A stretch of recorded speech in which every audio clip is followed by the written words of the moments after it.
トビデオ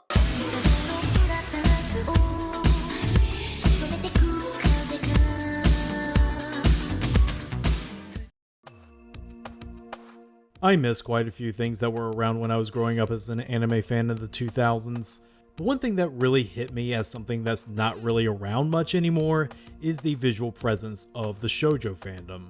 Don't get me wrong, I know there are plenty of fans of shojo manga and anime still around today, but their presence pales in comparison to how much shojo anime was around 30 to 20 years ago. It was basically equal to shonen's presence at the time. Shoujo Beat was a thing, and cosplays for everyone's favorite shojo series was all over the con spaces. This is something we can credit to shoujo's big rise in the 90s. Between the 60s to the 80s, shoujo anime was restricted mostly to aspirational and toyetic series, stuff that was easier to market to young girls. And for anything more complicated than that, unless you were big sellers like Aim for the Ace and Rose of Versailles, your anime adaptation prospects were slim. The 80s OVA era did give us some adaptations, but they all read either as repackaged pilots or 30-minute videos that might as well be flashing, "Just buy the manga already!" That changed in 1992 with the success of a little anime called Sailor Moon.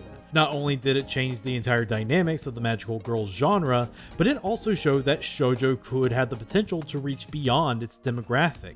From this sprang forth a period where shoujo anime was equal in power and recognition as the shonen and seinen titles of the time. Even today, some of those titles have endured as classics of the medium. But I don't think Sailor Moon deserves all the recognition to get to this point. For you see, a year out from when Sailor Moon debuted, an OVA came out. It was an OVA based off of a popular shoujo manga at the time, a shoujo manga that was also the debut of a powerful group of female creators. And I would say this deserves the same amount of credit as Sailor Moon because those creators benefited the most from the era it ushered forth.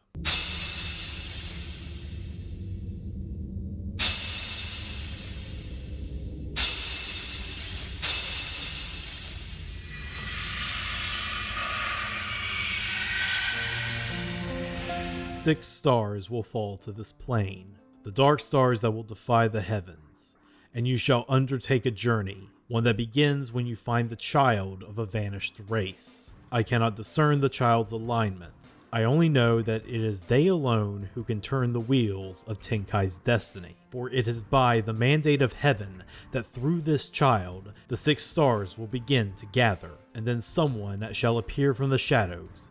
Even my powers cannot clearly make out his figure, but he knows the future and can manipulate both evil and heavenly stars. A roaring flame shall razz the wicked. Six stars will overpower all others, and inevitably, they will be the schism that splits the heavens.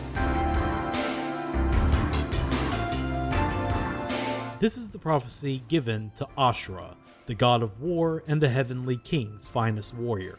Long ago, in a fantasy world based around the Vedic mythology of old, the god of thunder, Taishakuten, revolted against the heavenly king and usurped the throne for himself, killing the king and Ashura in the process. But the above prophecy was made, and Ashura ensured that it was passed down to Yasha, another strong and powerful warrior who was the sole survivor of the almighty Yasha clan. Following this prophecy, Yasha awakens the child of Ashura, the gentle and childlike Ashura, yes, they both share names, believing them to be the child told in the prophecy. The two of them form a bond and proceed to find the rest of the six stars mentioned in the prophecy. By this point in the story, they have recruited three more on their journey. Ryu, the hot-blooded prince of the Ryu clan, Karura, the elegant bird sorceress of the Karura clan, and Soma, the moon goddess ninja and, like Yasha, also the sole survivor of her clan.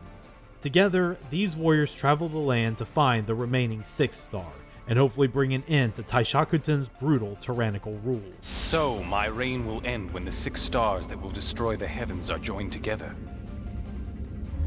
No way. 1991's Rig Veda is quietly one of the most important shoujo anime of the 1990s. Not only because it's one of the rare instances of a shoujo property getting an OVA that has a budget, modest as it may be, but it is also an important milestone for shoujo. Today is a red letter day for KYOTO Video, as for the first time in the 7 years I've been doing this dog and possum show, I finally get to talk about Clamp, the quartet of ladies who made their mark in anime and manga history in the 90s and subsequently became one of the most important creative collectives in manga history. We'll get to them soon enough, but I figured if I was ever going to talk about Clamp, it should be with their hit debut.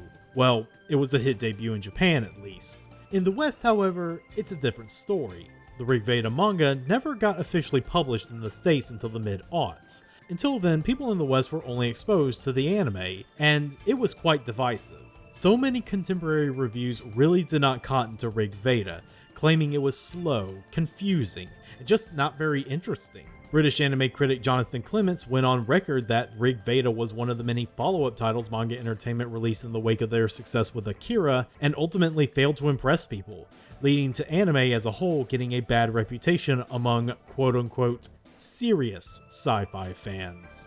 For this reason, it almost felt like Rig Veda was written out of anime history in the West. For most Occidental otaku, the Clamp story began with the success of Magic Knight's Rayearth and continued from there, Rig Veda being nothing more than just Alanis Morissette's debut record to Rayearth's Jagged Little Pill. And I ask you, is that a fair way to write this history? Does Rig Veda even deserve such a rep? Bone up on your Sanskrit, people. We're about to get Vedic. That bastard! Get them immediately, you idiot fools! Now you know we can't start talking about the anime without first covering the manga, so let's start there.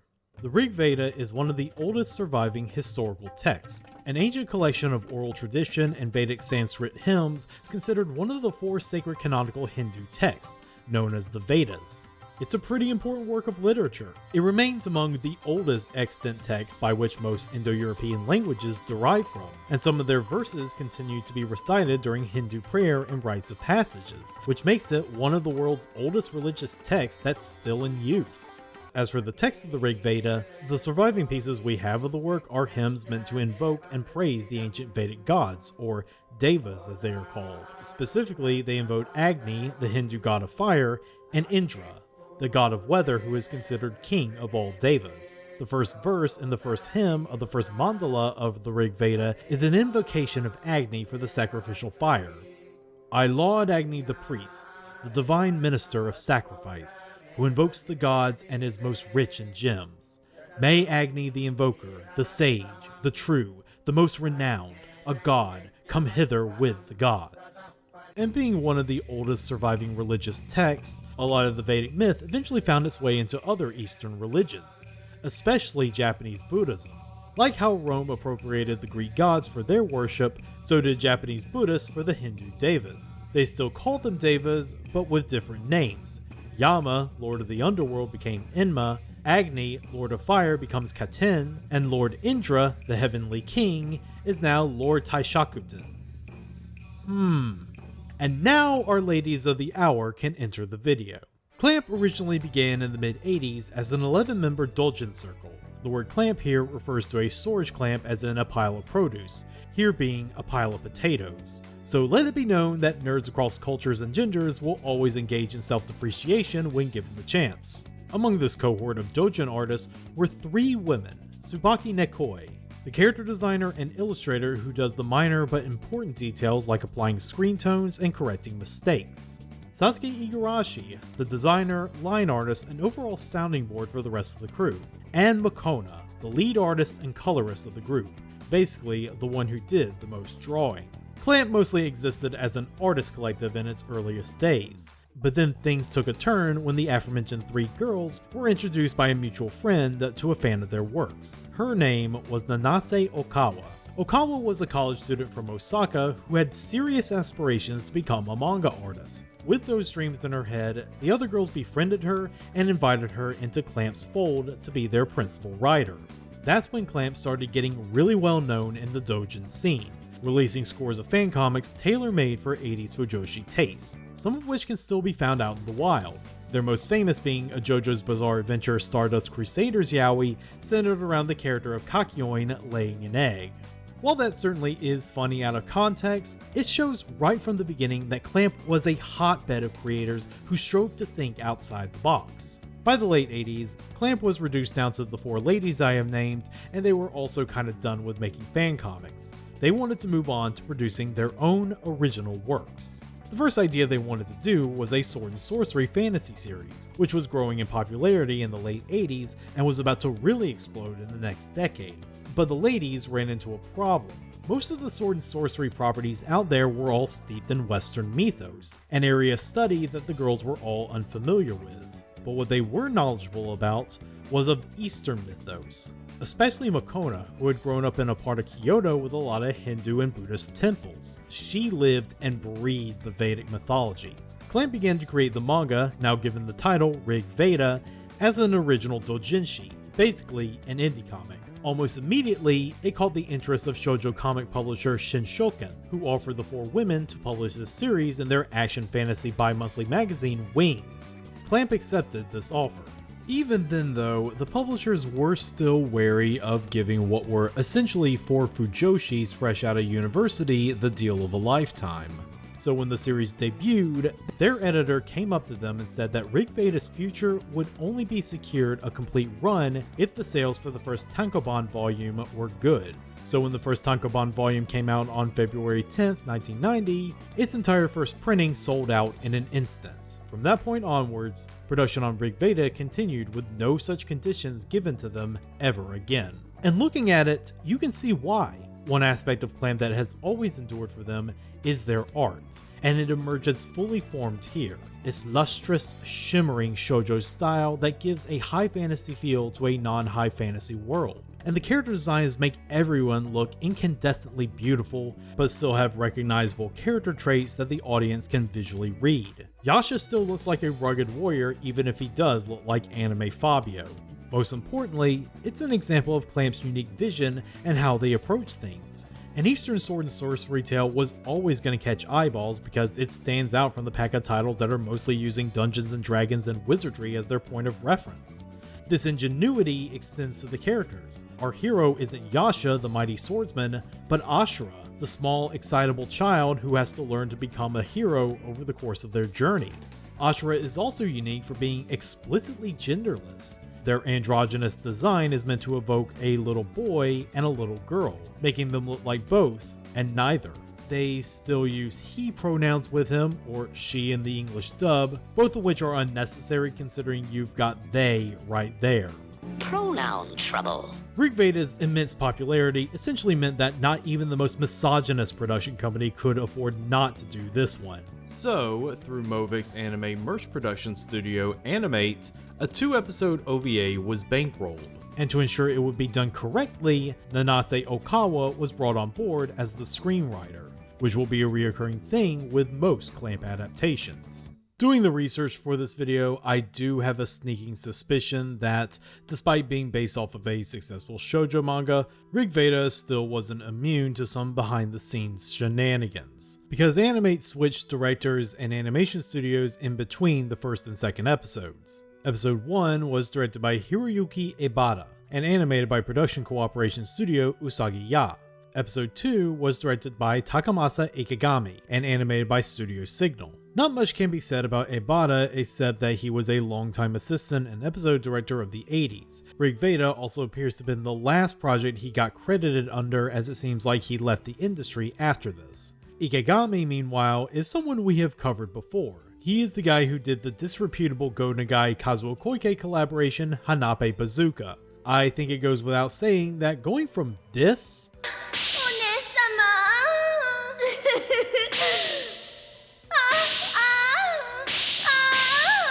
to a marginally progressive shoujo series is quite the leap.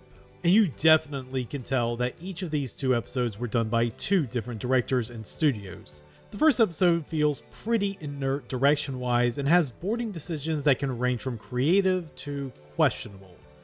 Hey, wait a minute, Yasha!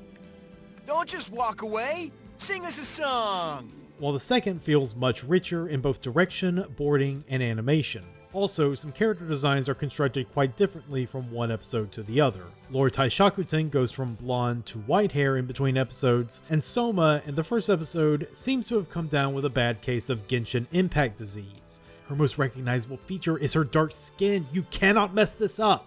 But what impresses me the most with both episodes is how they were able to capture the glittery, bejeweled feel of Clamp's art style. The art of Clamp is one of the most influential styles of the 90s and still informs a lot of shoujo inspired art to this day. So for both studios to actually capture a fraction of it on such a modest budget is kudos I have to give. It certainly helps make the anime something nice to look at. Voice acting also reflects Clamp's general goal with Rig Veda. Ashura's androgyny is spearheaded by giving them the voice of Kazue Ikura, a then newcomer who is proficient in voicing both girls and boys. お父さんなら知ってるよね。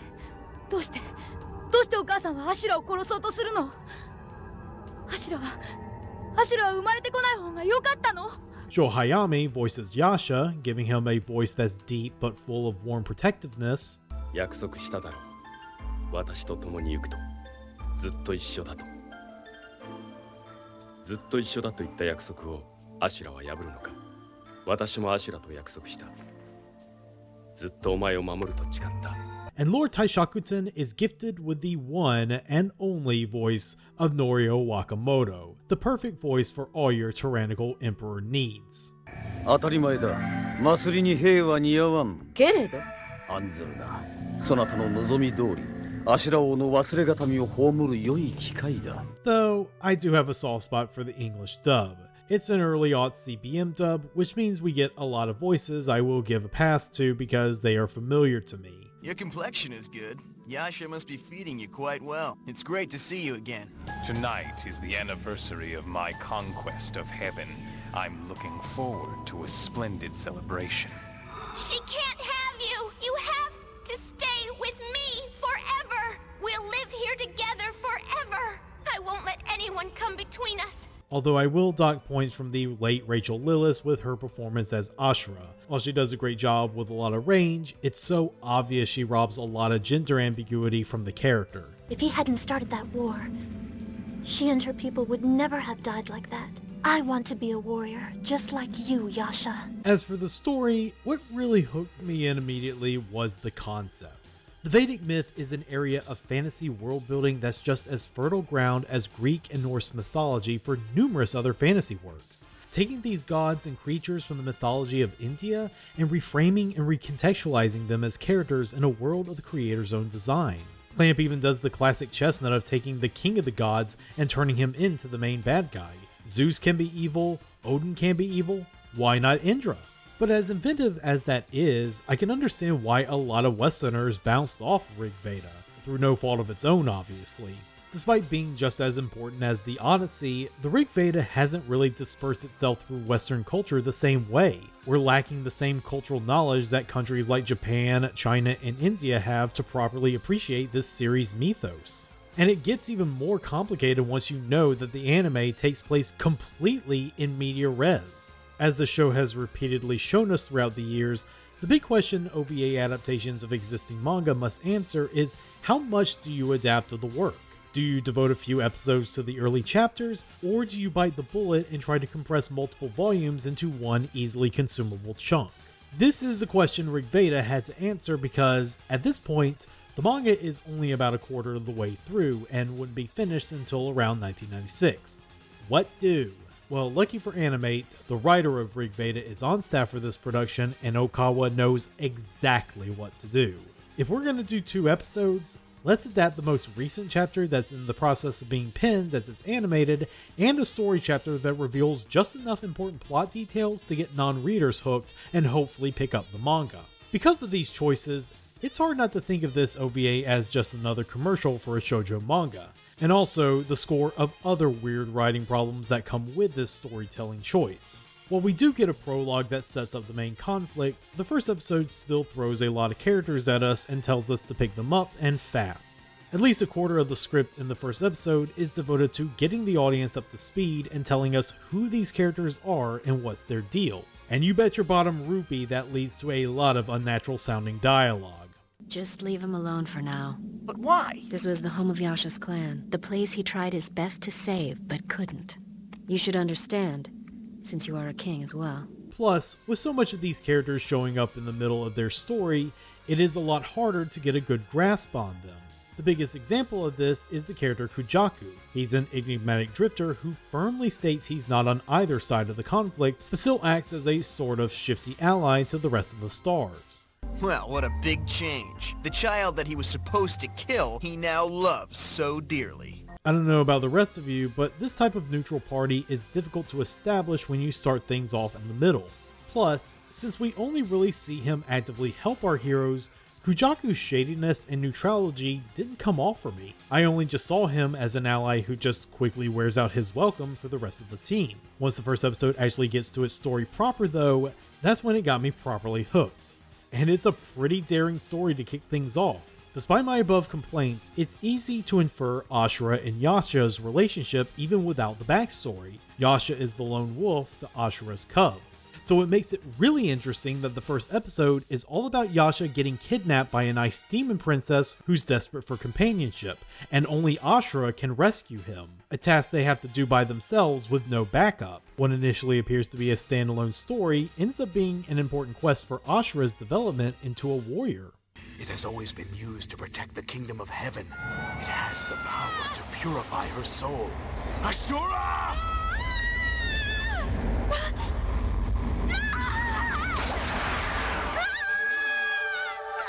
The story also does a great job at showing just how brutal Lord Taishakuten's conquest was. He committed numerous genocides in his quest, and the Ice Demon Princess is revealed to be just another one of his victims, the ghost of a long-dead kingdom that he had crushed under his heel like countless others. I dreamed about her. She was crying, and said she was lonely. I would have been just like her if it weren't for you. The first episode is really more about building on the character moments and themes that will tie into the main narrative, a narrative that we see continue in the second episode. The centerpiece of that episode is our heroes trying to get access to Taishakuten's castle on the one day of the year it's open to the public, all to find any information they can on the remaining 6 stars.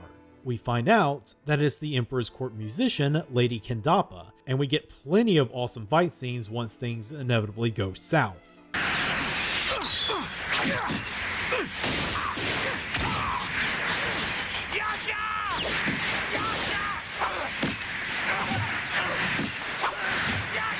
Even then, there's still a lot of great moments that add depth to these characters. Most of the drama of this episode stems from Ashura's relationship with her mother, the current Empress, Queen Sashi, and she despises her own child, to the point that even thinking about them causes her to go into a righteous fury. What will you do with Ashura's head?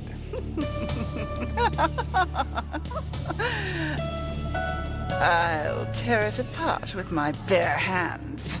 This palpable abuse is the main source of Ashura's trauma, and it also adds another layer to their relationship with Yasha. They're not just their protector and mentor, but also the closest thing Ashura has to a loving, living parent. As long as you're with me, I don't need a mother. I only need you. Ashura. As long as you're with me. But even then, I still found myself thinking that a lot of these events would be better served as part of a full narrative, rather than just seeing them presented as part of a vertical slice of the manga. Seeing the events like Ashura getting an emotional power boost from seeing their mother's hateful gaze towards them, or Yasha confronting the man who led the wholesale slaughter of his people, would be so much better if we had actually experienced those events rather than just have them be presented in brief, out-of-context flashbacks. Veda tries to push against the boundaries of its limited format, but it ends up hitting new walls along the way. So while Okawa tries her hardest to tell her and her friend's story in a constricted format, that story is still constricted by the format. Veda is better than I expected, and I was engaged by what I saw, but it was just another anime ill-suited to be an OVA. While it was cool seeing the clamp style translated into the moving picture for the first time, what I saw executed with the story made me feel like I was watching the demo reel of the manga. Maybe that was Animate's intent? Who knows? I don't want to write Veda off completely though. It did do its job by getting me interested in the concept and the characters. That speaks so much to Clamp's strengths as writers and artists. They are this good right out of the gate with their debut, and they are only destined to get better with time with even bigger anime adaptations of their work. So you can't be too upset at the Veda OVA, it's only a taste of what these ladies of creation have in store for us.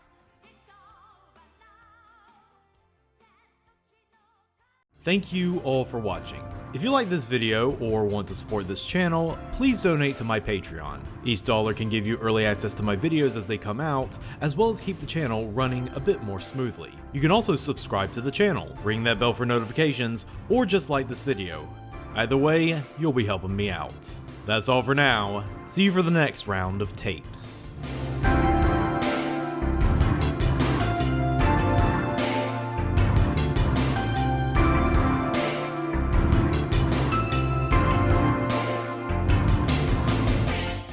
So, my reign will end when the 6 stars that will destroy the heavens are joined together? No way.